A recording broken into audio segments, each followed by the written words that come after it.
gorgeous 3D graphics for the time, revolutionary views from external perspectives, and interesting radar-evasion management. Highly enjoyable gameplay.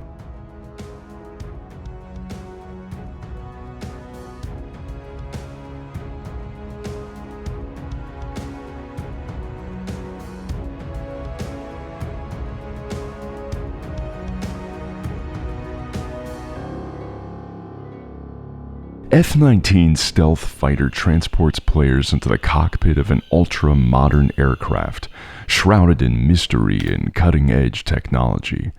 Set against the backdrop of a Cold War conflict, the game embarks you in top-secret missions where you must navigate behind enemy lines to complete covert operations.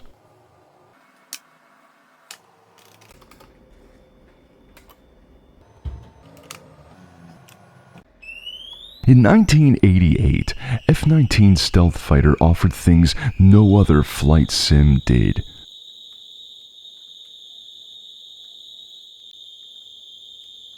Those were the days. And in these days, Microprose ruled with its outstanding sims. I like them all, but F-19 was an incredible, fascinating experience that transcended other games. In addition to being perfect, it had those rare, invisible meta characteristics, maybe because it uses stealth technology. Something undefinable that you can feel rather than understand, and that takes it to the next level, even beyond other great games. Each computer had its special game that remains forever associated with this machine in your childhood memories. Interestingly, it's not always the best game that comes to mind. It's more about your own affect than about the game's technical qualities. For instance, it's often the first one you played that made a strong impression, or it's the one you enjoyed more than all the others. But that doesn't necessarily mean the most technical achievement, just the game you loved or played the most, whatever the reason. And it's very different whether you consider computers or consoles.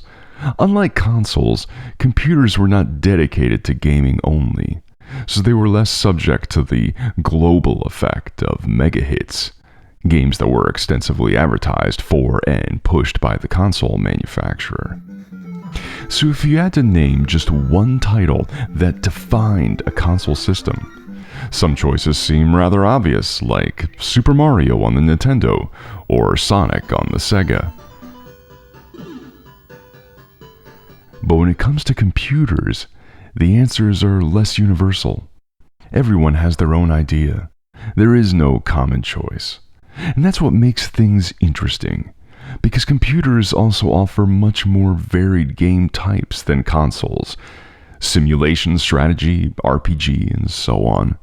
Sure, consoles sometimes try themselves at these, but it's definitely not the same range of possibilities when you have no keyboard and no mouse. Here are the titles that come to my mind when speaking about computers. On the Atari ST, Dungeon Master. For me, this is just the best game ever, whatever the system. On the MSX, The Maze of Gallius was fabulous, but the game that remains associated with this machine is Antarctic Adventure. Yes, it's much more simple, but it made the strongest impression on me because it was one of the first I played on this machine, and it was just magic.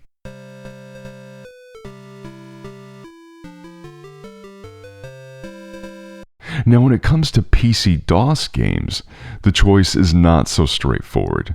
So many games I played for countless hours back in the day. It's difficult to choose one, and one only. My head says Warcraft 2, which propelled me into the exciting world of multiplayer games.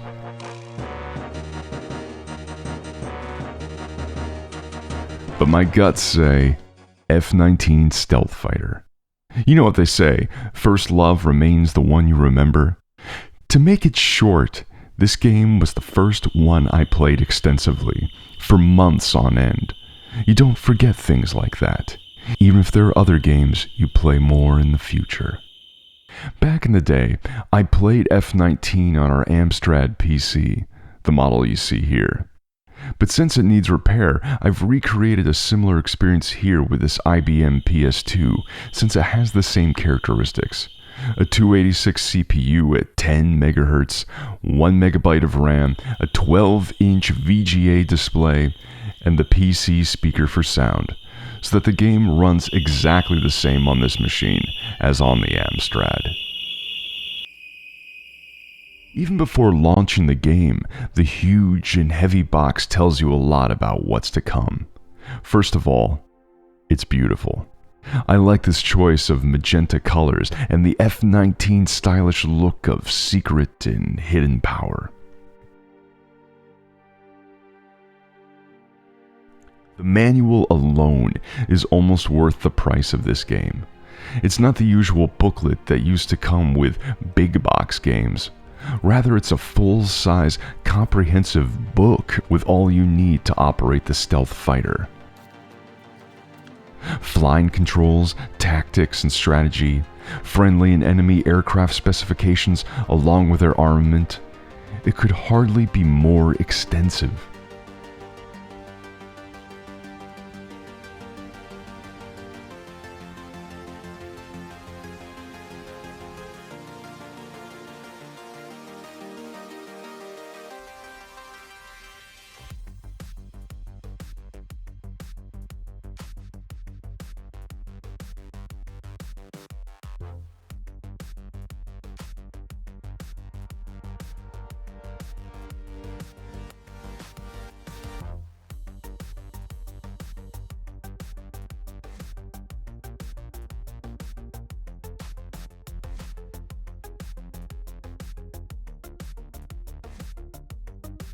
I used to study it in detail for days, and from this book alone I learned everything about US and Soviet aircraft.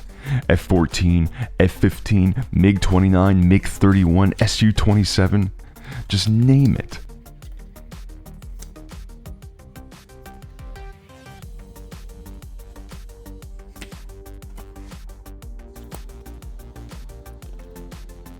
I became obsessed with it to the point I wrote down all their specs in summary tables like this.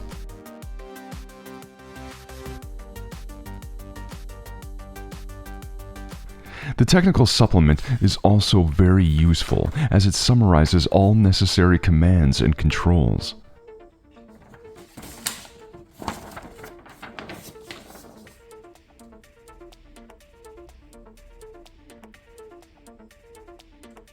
There are also maps and keyboard overlays.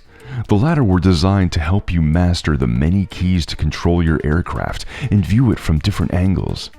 You just had to pick up the right one for your machine and punch out the cardboard slots so that your keyboard would fit. Since there are no templates for the Amstrad machine, I never used the overlay back then. I just learned the control keys directly from the manual. Funny story, I used them so much, game after game, I still remember almost all of them 30 years later.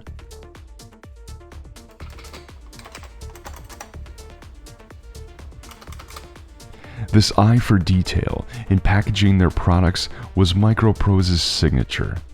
Their games became famous for the special touch of professionalism, which contributed to making them so exceptional.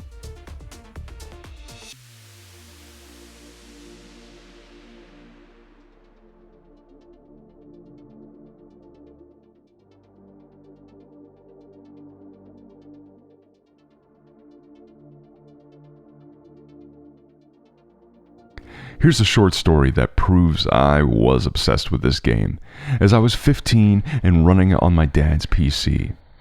Normally, I had limited time to play, like 1 hour per day if I remember. But one time, my dad left for a few days and left the computer locked. I mean, physically locked, with its small round key right here. I wasn't supposed to use it. But how do you resist for days on end when F-19 was just waiting by, right under my eyes, ready to fly? The temptation was too great, and I spent literally hours trying to craft a makeshift key out of a mix of cardboard and metal parts. Pathetic. And needless to say, all my efforts proved vain. Days passed by and I couldn't play. And when my dad came back, I went pale when he produced the key out of a pencil holder can, which was there, on the shelves, almost right in front of me all that time. And when he joked about me not finding it, he didn't understand then what an ordeal he had put me through. The same day, I was already playing F-19 like mad. Okay, now that the introductions are made and the stories are told, let's get flying.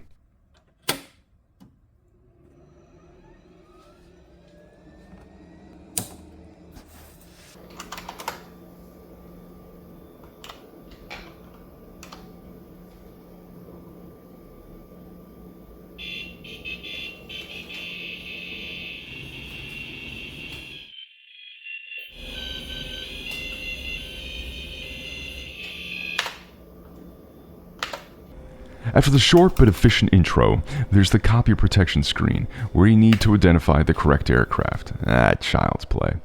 In fact, the real copy protection system was the need to have your original floppy disk inserted, even when the game was loaded from your hard drive.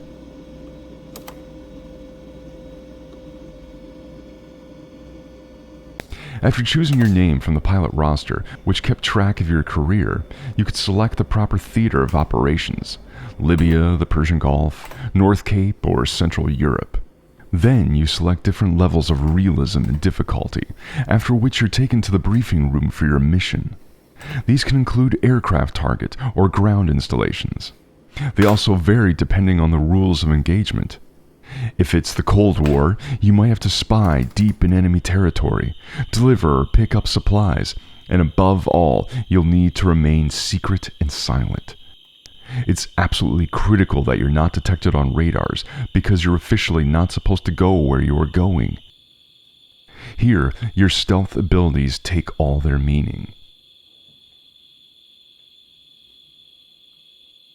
That's why one of the most important things to check is the location of radar sites and their detection range. Depending on that, you'll need to adjust your flight route so as to avoid them as much as possible. Then there are missile ranges, which can also be useful to know if you are to evade them. If it's open war, detection might not affect your mission outcome. It's not a big deal if you're caught on radar. But since it can call in a missile on you, it's still very much advised to keep a low profile.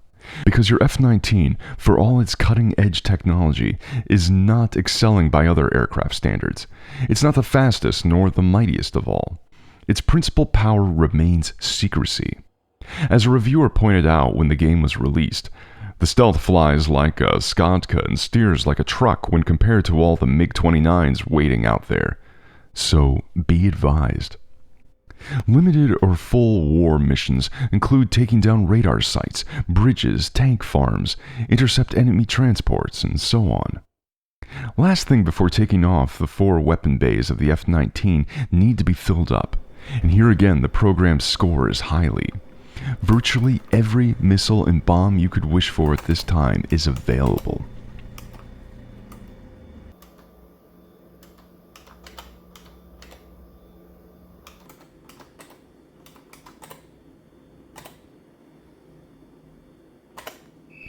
Missions can take place by day or by night. This doesn't really affect the difficulty level and is more cosmetic than other. Radars can see you in the dark as well.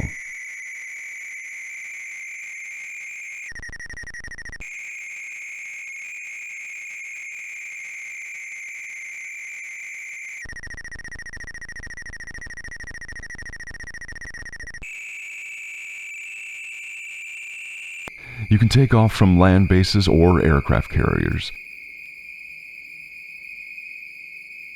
You'll fly over the sea,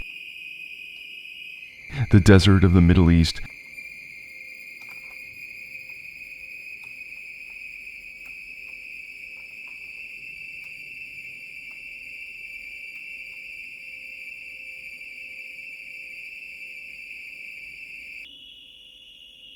the northern landscapes near the Arctic,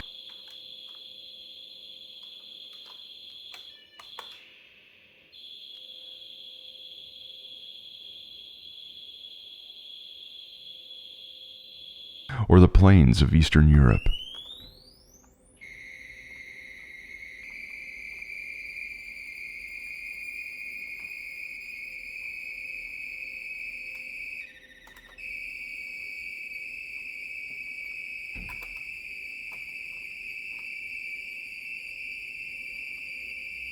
From a pure flight sim point of view, F-19 remains simple.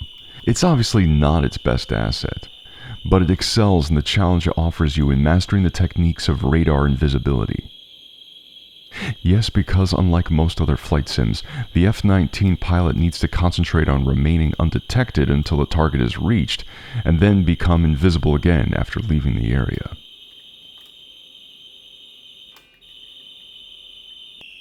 The speed of animation is rather impressive though, at least on the configuration I played, which is the one you're seeing here. There are 3 levels of detail that you can change to speed things up if you need, but clearly the game develops its full potential at max level only. The intermediate level is barely acceptable, and the minimum level is of no use.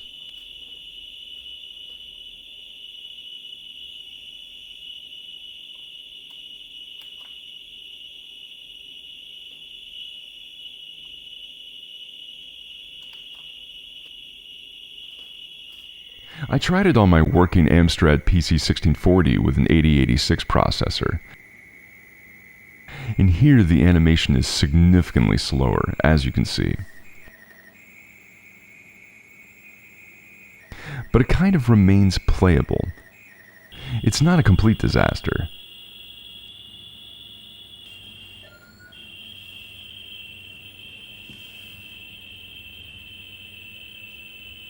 Interestingly, Microprose titles that came a couple of years later, such as Railroad Tycoon or Civilization, are so slow on this machine that it's just impossible to play. Although they are not 3D intensive, there's no rendering whatsoever, just small squares that move about the screen. Very strange indeed. Sound effects could have been better in my opinion, even with a sound card, but hey, we're still in 1988. In any case, I got used to this high-pitched engine noise that you might find horrible, but I assure you, I played dozens of hours listening to this with great pleasure back then.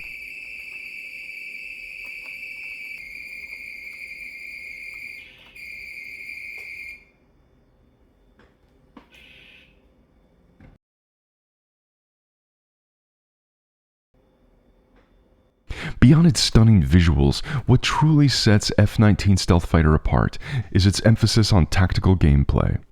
Piloting the highly advanced F-19 Stealth Fighter requires more than just a steady hand.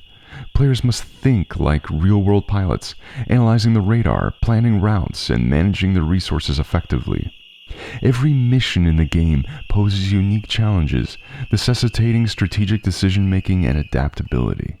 Whether you're engaging enemy aircraft in dogfights or conducting precision strikes on ground targets, F-19 Stealth Fighter keeps players on their toes with its deep and rewarding gameplay.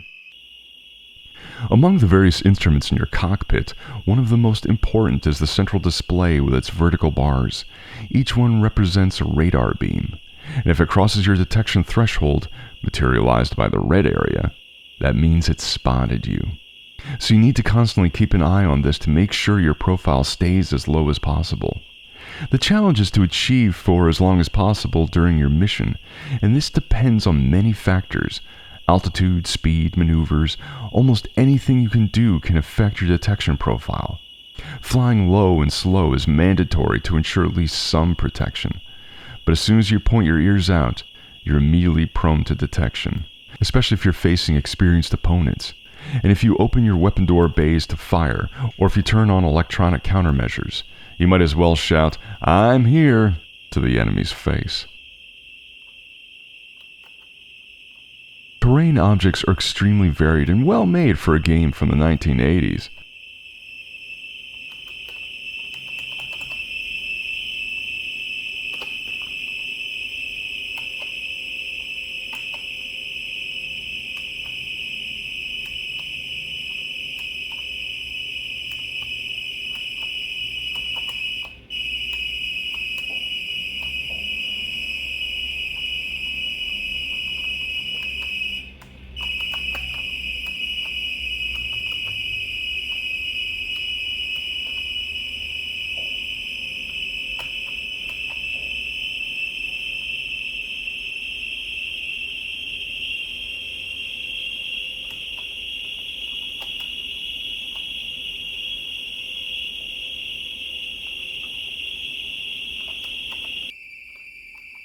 Aircraft are very well designed, even if some of them are reused to make two supposedly different ones out of a single model. For instance, the MiG-25 and 31 are the same, and so are the MiG-29 and Su-27, the MiG-23 and 27, and if I'm not wrong, same thing for the F-5 with the Yak-38 and the two AWACS as well. Anyway, it's such a pleasure to see those aircraft maneuvering gracefully or engaging in dogfights.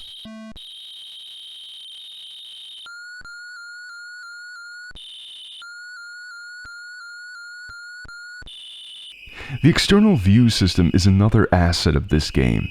There are plenty of different perspectives. Back view, side view, track view, target view, even missile view. This one is just incredible. Zoom in, zoom out. This was too much. Before I could get the game, I remember being glued to F-19 demo screens at computer shops, watching the same show over and over again. The game's attraction was diabolical. Among your many weapons, many fire-and-forget homing missiles, but also laser-guided bombs for which you need to adjust your aim carefully, lest you miss that bridge.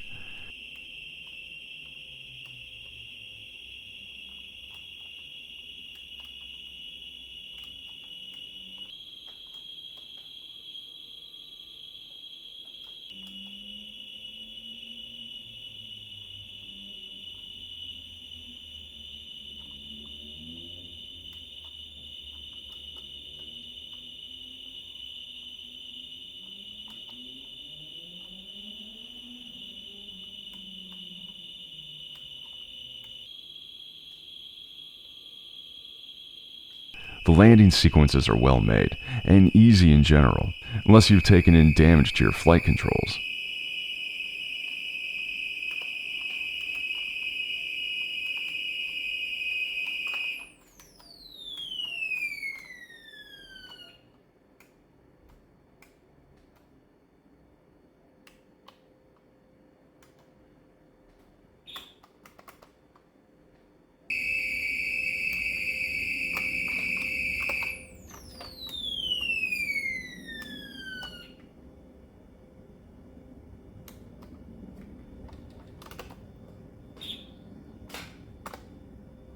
Carrier landing is trickier, and you'll need to practice a little to achieve that, but it's manageable. I remember having done it successfully several times with a damaged aircraft, and I can tell you it looked exactly like Merlin in Top Gun. Emergency landing is F-14, dancing this way or that just above sea level, guided by Tom Cruise. Chilling. If you complete your primary and secondary missions and land safely back without being caught, you may earn promotions or medals and celebrate with your fellow pilots.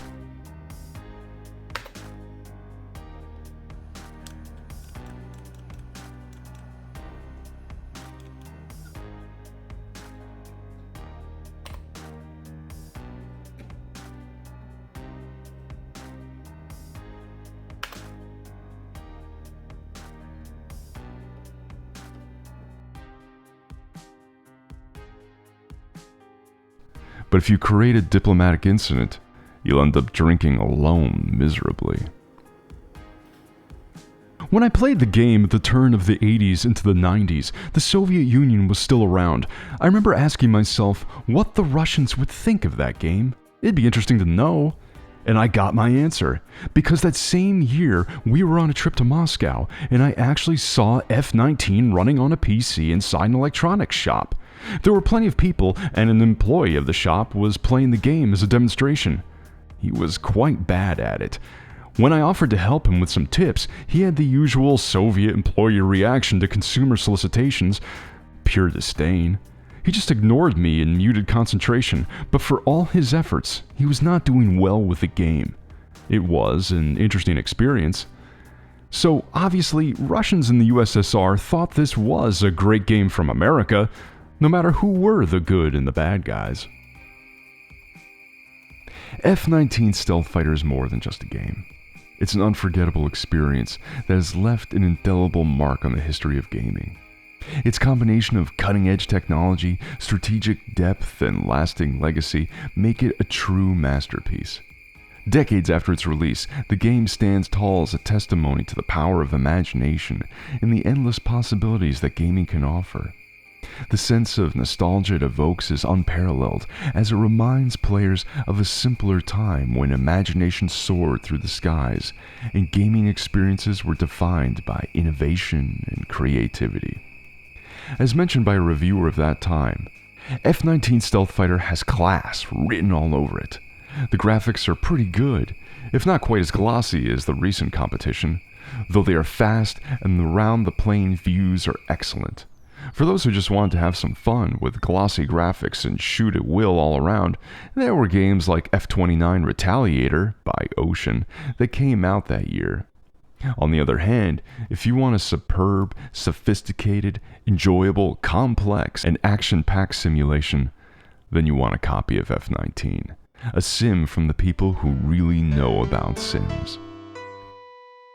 A couple of years after F-19's huge commercial success, Microprose tried to follow up with F-117, which appeared to be the real stealth fighter, whereas F-19 was only a project codename. The game was very similar. The difference lay mainly in improved graphics and sound. Nothing as near as groundbreaking as the original. Judging by social media posts you can see here and there, people that played F-19 back in the day are unanimously praising it. And that's the best proof it was not only a great game, but an outstanding title among the few that stand the test of time, because they fully take you into another world.